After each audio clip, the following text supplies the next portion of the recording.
So this album was recorded in Banff in Toronto. I wrote it over the course of 2 years. I kept writing until I felt like it was done, which ended up being at the end of domestic abuse. I had to take a year off working physically and mentally. I just could not do it. I had hand injuries, which included one broken hand and tendon damage in the other hand. Kristy came from a point where she had literally broken some fingers, like parts of her hands. And I can't imagine anything scarier as a guitar player. I can't imagine getting back on the horse and deciding to make a guitar record. She really powered through. She did a guitar solo on one of the tunes where she had to bend, and I remember it was like so powerful to watch, like so inspiring to watch her maneuver her hands in a way that probably really hurt, but the emotion of that playing, like it comes across. I'm gonna cry just thinking about it.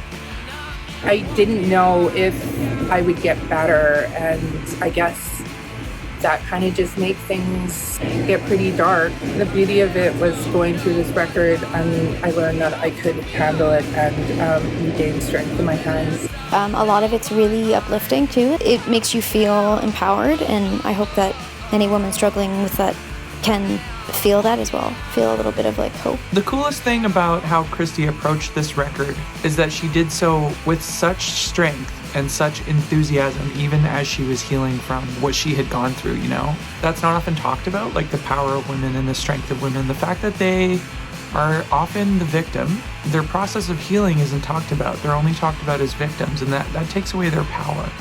And I think Kristy didn't allow her power to be taken away. And that's all over this record.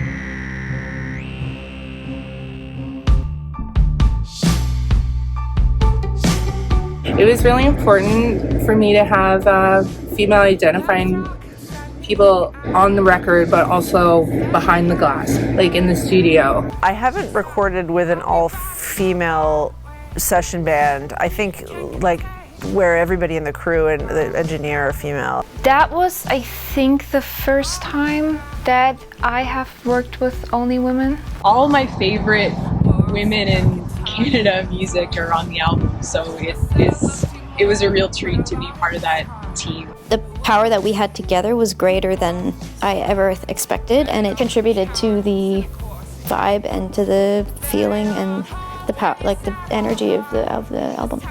Honestly, meeting Danny and Anna as well, I think that all the ladies we just had this chemistry that's just unheard of, because usually when you go in on a project, you don't always love everyone that you're working with. But we all got along genuinely. We all have deep respect for each other. Every person on this record is a touring professional musician. So that really meant so much, because often all of us, when we go out into the real world, we are the only woman in our crew, so it meant a lot for us to come together. I don't think the vulnerability on this record would have translated if I didn't have that support. I could say anything in the studio that I wanted and have that freedom. And there's definitely, that dynamic when it's not a comfortable situation like this, which you need if you're making art. It just felt like really collaborative, actually, in terms of a session, more than just going in and doing what you would expect. Tara, especially behind the boards, was a lot more positive than a lot of recording situations I've been in. The beauty for me as a producer, it was almost like I was keeping a crazy fire from exploding sometimes, because Anna had so many ideas, Danny had so many ideas, obviously Kristy came to the table with all of the ideas, and Praise is able to layer violin on violin on violin on violin on viola. That's what Praise is known for, I feel like.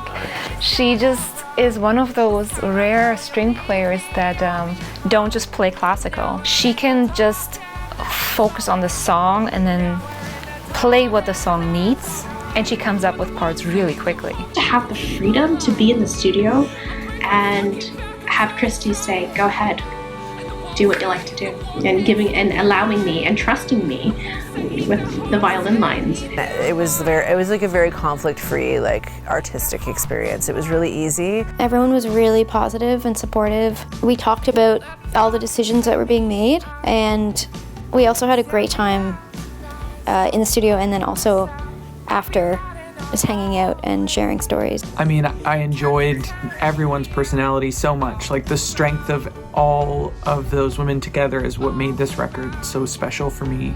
And despite this subject matter and everything, it never felt heavy or like exhausting. It was really a really great musical experience, musical journey, I guess, through that week that we recorded.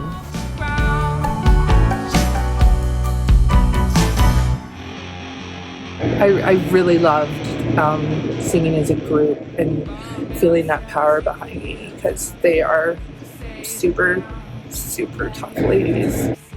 It was heavy just to be in the room with the band when we were tracking live. Like, I really enjoyed creating the drum parts with Danny, and then like being in the room with them and dancing through it and playing through it. It's funny because I mean, I'm in the studio as a bass player, but for some reason, some of the most memorable moments from Christy's session were like the gang vocals that we were doing. They were super on the fly, and I don't know if it was that female energy we were talking about before just all coming together, but it was like really it was really interesting the way that we all got really into those gang vocals and like layering harmonies, and that was maybe my favorite part of the session. I don't know why, it was one of them, which was not usually going to be the thing that I say about a session. When we were tracking one song that was really sort of emotional, and we kind of all were crying, and we didn't really acknowledge that with each other, and then when we realized that we were all crying, we had like a little moment.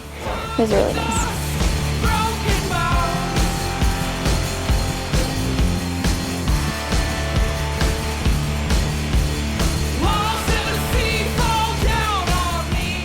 My hope for this album is for the listener that doesn't listen to the lyrics to actually maybe listen to the lyrics. For the listener that only listens to the lyrics, listen for the beautiful interwoven sort of tapestry that is happening. I think like fitting into a genre is boring, and that Christy doesn't do that. And it was music that I felt such artistic freedom with because there was no box to fit it into. I think a lot of songs are very open to interpretation. I mean, this record can mean a lot of things to other people and be, taken a million ways, and that's a beautiful part about music. It's different than what's out there currently in Canada and what should be on the radio. Not only are they like so introspective and important and like culturally relevant and like cathartic, like they're catchy as fuck too. So it's like I think Rocket is like the most perfect song. Either it sounds good and it moves you, or it doesn't. Your heart bites and miss a time that's easy. And the walls say your heart bites. Let's tear it all to pieces. I want to be heard. If it makes a difference to women in similar situations, amazing. That would just be a huge success. It's one of the greatest moments of music I've been a part of. So I'm so proud of Christy for coming through, and proud of the band for stepping up and taking this thing on, taking back her power. It's beautiful. And as a group of women, we did it together. Couldn't be prouder. One day it does get better. It gets a little bit better, and then more better. And I don't know. I guess that's all I want to say.